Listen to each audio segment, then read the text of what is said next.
భూమి మీద సంఘస్థులు ఏమి చెయ్యాలి అంటే ప్రశ్న, దేవునిని మహిమపరుస్తూ ఉండాలి.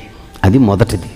భోజనము చేసినను, పానము చేసినను, మరేమి చేసినను దేవునికే మహిమొచ్చేలా మనం బతకాలి. మహిమపరచాలంటే ఆదివారం పూట 2 పాటలు పాడి దేవుని మహిమపరచడం కాదు. అది మాత్రమే కాదు. అది మహిమపరచడమే, అది మాత్రమే కాదు. మందిరము లోపలికి వచ్చిన తర్వాత 2-3 గంటల పాటు మనం ఏదైతే చేస్తామో అక్కడ దేవునికి మహిమ రావాలి, వెరీ గుడ్. కానీ మందిరం బయట కూడా దేవునికి మహిమ రావాలి.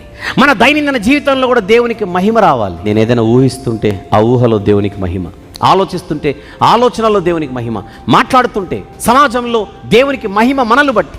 మనుష్యులు మీ సత్క్రియలను చూచి పరలోకమందున్న మీ తండ్రిని మహిమపరచునట్లు వారి ఎదుట మీ వెలుగును ప్రకాశింపనీయుడి.